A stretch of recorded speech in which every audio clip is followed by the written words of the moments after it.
Batista. Atualmente é professor titular da mesma universidade. É professor do programa de pós-graduação em Ciências da Religião.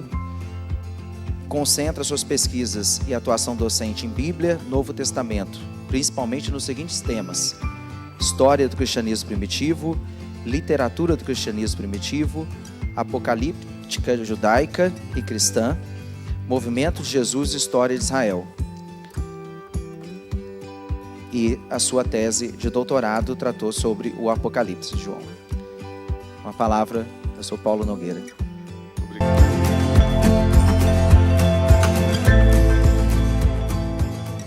Obrigado. Boa noite a todos e a todas.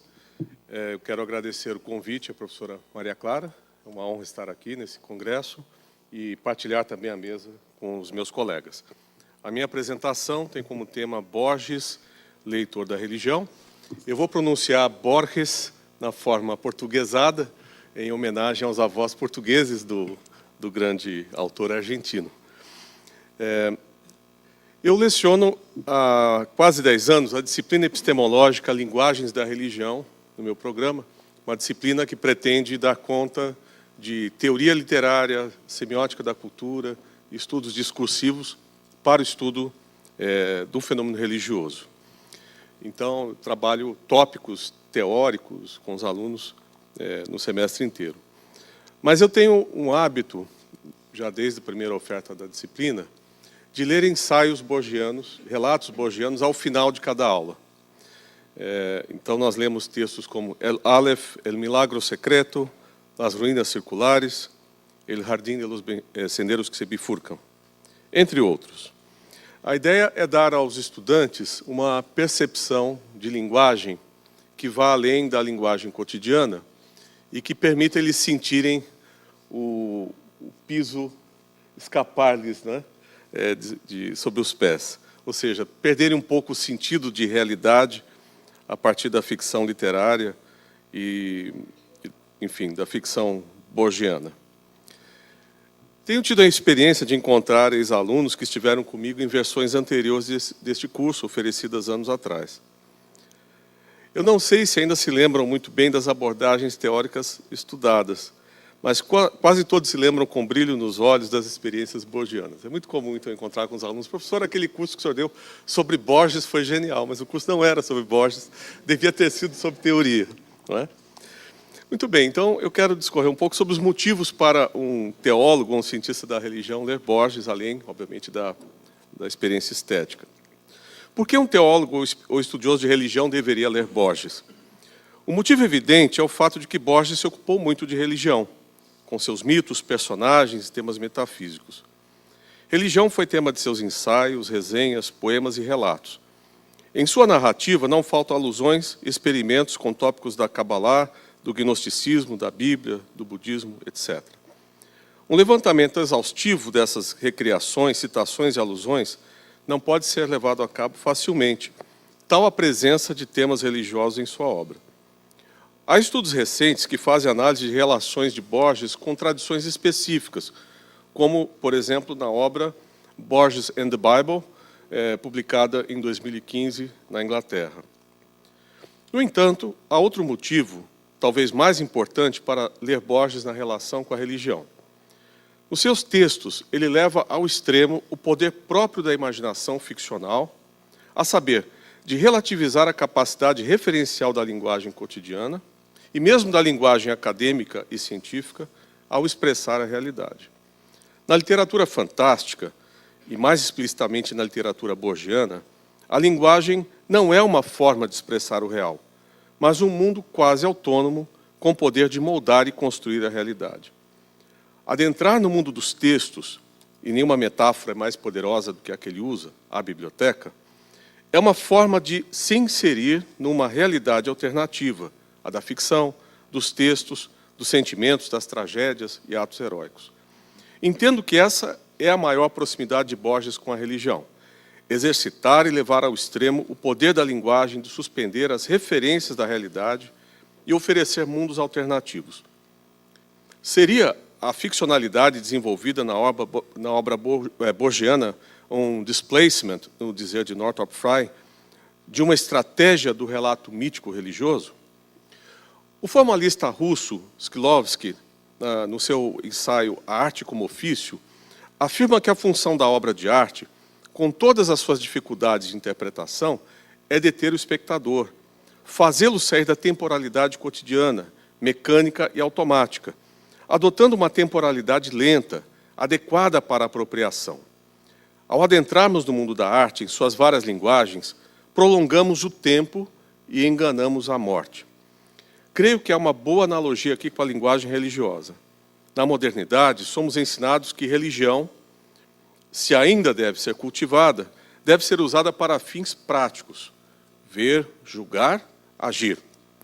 No entanto, observamos que, mesmo diante dos temas mais urgentes, as linguagens das religiões se movem lateralmente, em desvios narrativos, em conexões metafóricas inesperadas, criando hierarquias e sub-hierarquias, seres divinos e demoníacos em profusão, movendo enredos que raramente são lineares. Uma das respostas do cristianismo à modernidade foi a profusão de dogmáticas, em tentativas desesperadas de deter as narrativas labirínticas da Bíblia, da vida dos santos e das experiências místicas. Nossa proposta de aproximação de Borges como leitor da religião se dá, portanto, não apenas no uso intensivo e erudito que ele faz dos temas religiosos em suas obras, senão na forma como conduz suas narrativas e metáforas na composição de jogos especulares e labirínticos. Se me permitirem mais uma analogia, Borges parece se portar como um escritor apocalíptico, uma vez que o texto não tem função prioritária informativa. Antes, ele é um espaço para se perder, para se encontrar em universos possíveis. Agora eu gostaria de proceder a um breve experimento com o relato La Escritura del Dios. Começo pedindo perdão por essa análise quase alegórica. É um vício de exegeta, não é? Mas que provavelmente teria sido tolerado com humor por Borges, devido ao seu gosto pelos alexandrinos e medievais. A leitura de um relato curto, mas de densidade narrativa e ficcional como este, a relação entre mundo-linguagem e linguagem religiosa pode ser usada como paradigma de leitura desses textos borgianos. Procederemos a uma breve análise da trama e dos temas do relato, a saber, decifrar numa prisão o código secreto da inscrição do Deus que salvaria o sacerdote Tzinakan. O relato La Escritura del Dios é muito curto e proporcionalmente complexo. Trata da narrativa em primeira pessoa de Tzinakan, um sacerdote maia que havia sido feito prisioneiro por Antônio Alvarado. Alvarado mandara torturá-lo em busca de informações sobre um suposto tesouro. Após fracassar no intento de fazê-lo confessar, o lança numa prisão circular, abobadada, com um muro e grades dividindo-a ao meio, e separando-o de outro prisioneiro, um jaguar. Do alto, abre-se todos os dias, ao meio-dia, um alçapão de onde o carcereiro desce água e pedaços de carne. O restante do tempo é passado sob escuridão. Trata-se de um cenário restrito, claustrofóbico, caricato até, no qual Borges insere sua trama e seus efeitos de ficção. La cárcel es profunda y de piedra, y su forma la de un hemisfério casi perfecto. Este cenário dá o tom do relato. Segundo Alan Pauls, a escolha do cenário é fundamental para a constituição da ficcionalidade nos relatos de Borges. Por isso, sua preferência por cenários metafóricos e microcósmicos, como biblioteca, ou uma ilha tomada de névoa, uma prisão nazista em Praga, etc.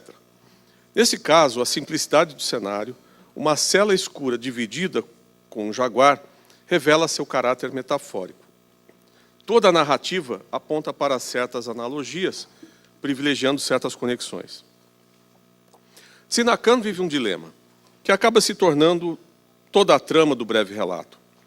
Nada mais simples, por ser banal, diante da fatalidade de estar preso e de ter que fazer algo, recordar tudo o que sabia.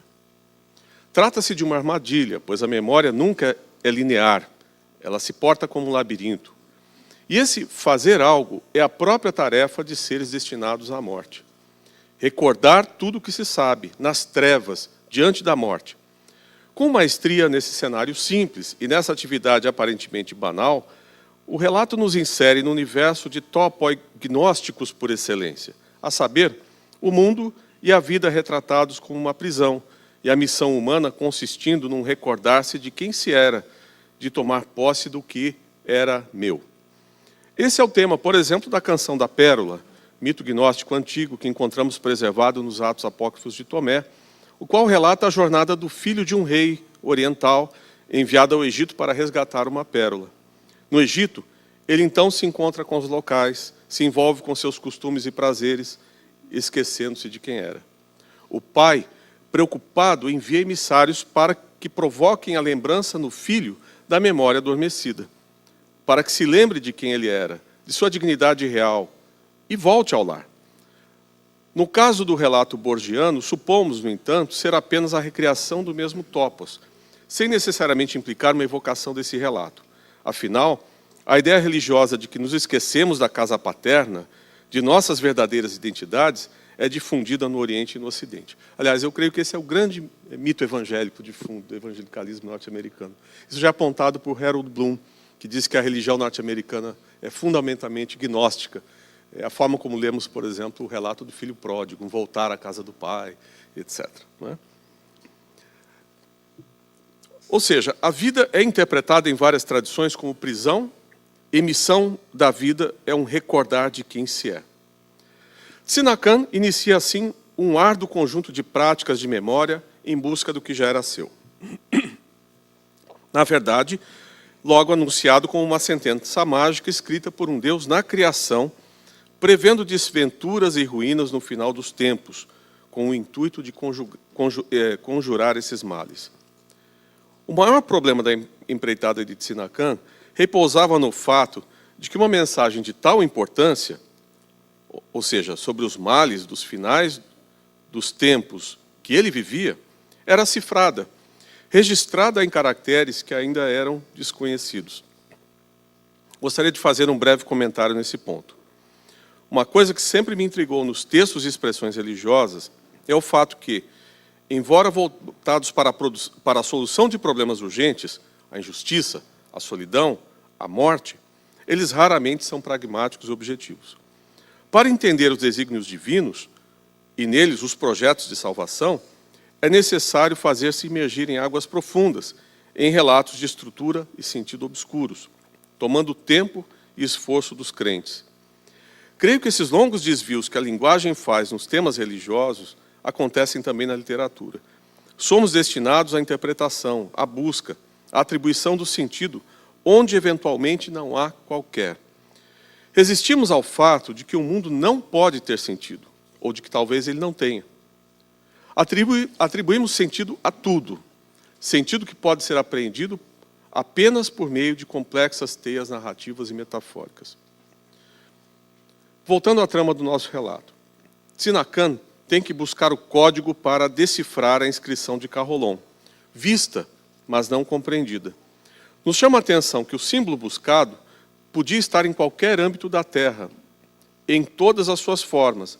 É como se o mundo inteiro, em todas as suas formas, fosse um texto a ser decifrado.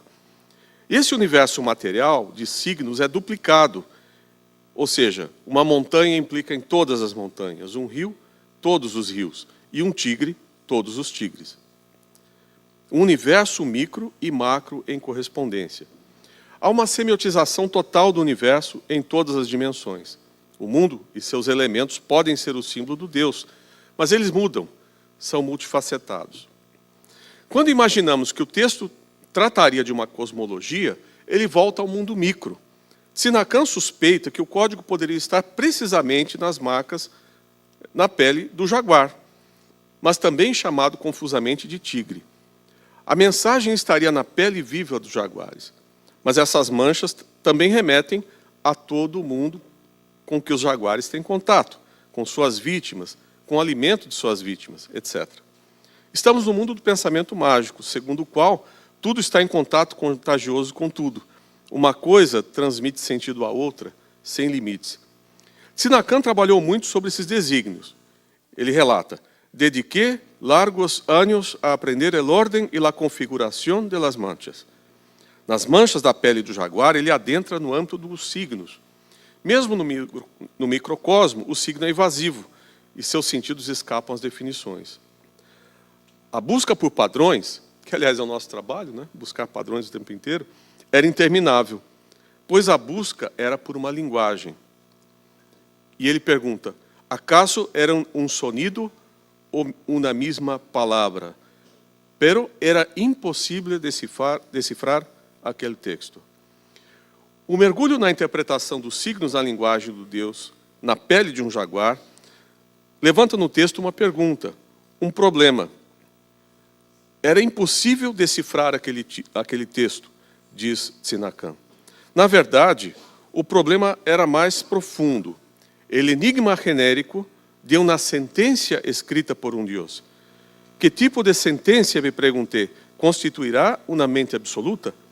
Consideré que aún en los lenguajes humanos não há proposição que não implique o universo inteiro. Ou seja, o problema posto é como um Deus poderia se pronunciar com uma sentença humana? E uma vez tendo feito, estaria ele submetido às regras da linguagem humana? Isso, no entanto, seria impossível, uma vez que a linguagem divina deve dizer tudo explicitamente e de forma imediata. Eu gostaria de citar, porque é muito importante essa citação. Um Deus, reflexioné, solo deve dizer uma palavra. E essa palavra, la plenitude. Sombras ou simulacros dessa voz, que equivale a um linguagem, e a quanto pode compreender um linguagem, são as ambições e pobres vozes humanas.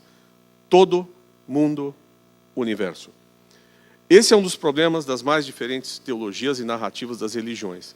Que Deus se comunique, versando sobre o mundo, em princípio inefável, por meio da linguagem humana, que é cheia de regras e limites. Não é sem motivo que muitas tradições afirmam que a divindade cria o mundo por meio da sua palavra, ou seja, da língua divina. Diante do fracasso da empreitada hermenêutica de reduzir a linguagem divina aos limites da linguagem humana, Sinacan é submetido a outro procedimento. Ele passa a experiência do sonho. Ele sobe um degrau.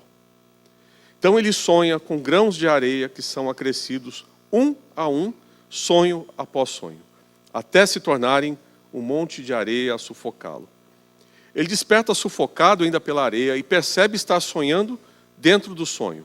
Ou seja, são sonhos em sequência, mas também sonhos subordinados uns aos outros. Esse sonho infinito se torna um labirinto ainda mais opressor que a interpretação de manchas na pele de um jaguar. A experiência onírica, uma das formas mais importantes das revelações religiosas, se apresenta como sufocante. Sinacan precisa despertar para a realidade, voltar a reconhecer a concretude do seu entorno e de sua prisão. E ele volta para a realidade, ainda que ela seja uma prisão, um mundo de sombras e de trevas, que não permite ver a realidade. Essa volta à realidade não deixa de ser irônica. De volta ao mundo dos sonhos, ele vê as mãos do carcereiro, a corda, a carne, os cântaros de água. Encontra-se consigo mesmo e com o seu destino, e diz, e eu era um encarcerado. Sinacan parece render-se finalmente. Esse despertar, a saída do incansável labirinto, o reconduz à sua prisão. Por fim, Sinacan é tomado pela experiência do êxtase e, finalmente, é unido à divindade. Trata-se da união mística, aquela que não pode ser expressada pelos códigos da linguagem humana. Ele diz, ocorreu lo que não puedo olvidar ou comunicar. A experiência é configurada visualmente. Ele vê uma roda cósmica que estava adiante, atrás, em todo lugar, mas que tinha limites. A tentativa de superar a linguagem, no relato também tem limites. Afinal, ele e Alvarado eram fios da roda, como se ela fosse constituída em um tecido, um texto. Por fim, Sinacan volta à linguagem, uma vez que a visão mística o conduz à revelação da tal fórmula mágica pronunciada pelo Deus na criação. Agora, pronta para ser pronunciada no final dos tempos, desencadeando libertação dos tormentos escatológicos. E o texto tem a ousadia de trazer à luz a configuração da fórmula, contada à moda dos maçoretas e dos cabalistas. 40 letras, 14 palavras. No entanto, Tsinakan não as pronuncia, pelo simples fato de que ele não se lembra mais quem é Tsinakan. Não faz mais sentido pronunciar a fórmula que o restabeleceria como autoridade entre os seus e mais, o tornaria imortal. Ele poderia se vingar dos seus algozes, mas isso não faz mais sentido. Concluindo, como entender esse desfecho, esse anticlímax? Significa que ele imergiu na experiência de se unir com Deus? Essa é uma interpretação possível, de fato. Afinal, não existe mais Tsinakan, que, como numa experiência de nirvana, se dissolveu no cosmos. Fica, no entanto, à sombra de uma possibilidade menos heróica e iluminada, mas me parece mais borgiana. O pronunciar a fórmula traria um desfecho que, ainda que libertador, encerraria o processo cíclico de interpretação, de poieses. Os estágios interpretativos evocam mais o tempo cíclico com nova vitória do labirinto, como eu mostrei aqui, nesse meu esquema, né? São todos os estágios de iluminação. Eu pediria para você subir mais um pouquinho.